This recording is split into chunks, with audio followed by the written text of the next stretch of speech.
చేయగలుగుతాం, అన్ని విషయాలు చేస్తాం. రే నిజమేనాయా, ఏం చేయాలంటున్నా, ఎవరు పెట్టాలి?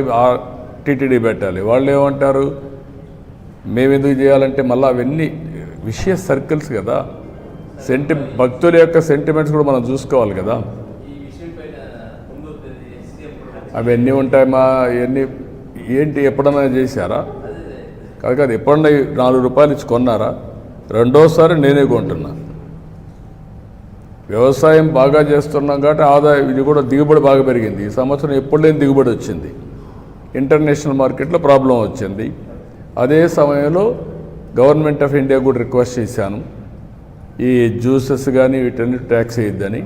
We are working all these things, will sort it out. రైతు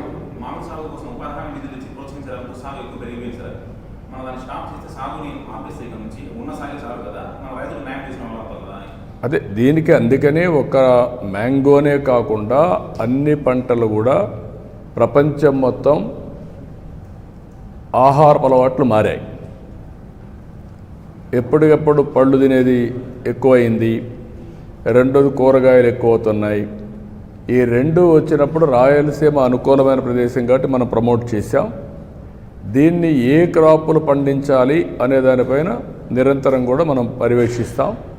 పండించిన పంట వాల్యూ అడిషన్ కూడా ఫుడ్ ప్రాసెసింగ్ కూడా వెళ్ళాలి. అందుకే ఈరోజు తమిళనాడులో, కర్ణాటకలో లేనటువంటి ఫుడ్ ప్రాసెసింగ్ మన దగ్గర ఉన్న, మన గొడవలు కూడా జరిగాయి, మీరు చూశారు కర్ణాటకలో. వాళ్ళంతా ఇక్కడ తీసుకొస్తామంటే మనకే చాలదని చెప్పి మనం చెప్పాం. ఇంకా చేయాల్సిన అవసరం ఉంది. ఫుడ్ ప్రాసెసింగ్ రావాలి, ఇంటర్నేషనల్ మార్కెటింగ్ రావాలి. స్టాప్ చేయాలంటే ఏ పంట వేయాలి కూడా వర్కౌట్ చేయాలి కదా.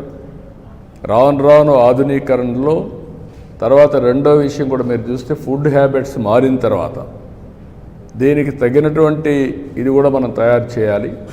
ఒకప్పుడు దిగుబడులు తక్కువ ఉండేటివి, ఇప్పుడు దిగుబడులు బాగా పెరుగుతున్నాయి. ఒకప్పుడు చిన్నప్పుడు నేను చూసినప్పుడు మామిడి ఇంటికే వాడేవాళ్ళం, మీకు కూడా ఐడియా ఉంది. ఇంటి కోసం చెట్లు వేసేవాళ్ళం. ఆ చెట్లు వచ్చే పంట తర్వాత వాణిజ్య పంటగా తయారైంది. అంటే ఎవరికో ఒకరికి ఇచ్చి ఈ చెట్లు ఇంత పంట ఉంది నువ్వు కొనుక్కోమనేవాళ్ళు. వాళ్ళు వచ్చి హార్వెస్టింగ్ చేసుకొని వెళ్ళేవాళ్ళు. అది నెక్స్ట్ ఫేజ్.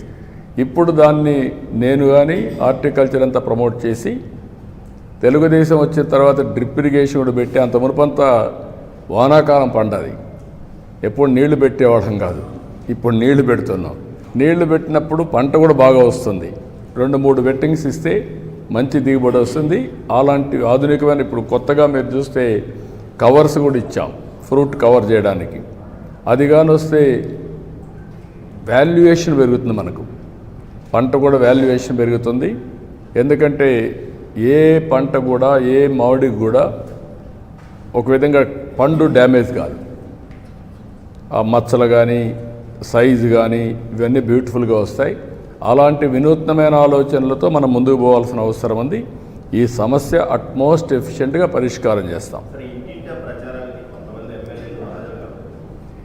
అందరూ హాజరవుతారు. తొలి రోజే కదా, అప్పుడే నువ్వు సెలవులు పలవలు. తెలుగుదేశం పార్టీకి ఒక మెకానిజం ఉంది.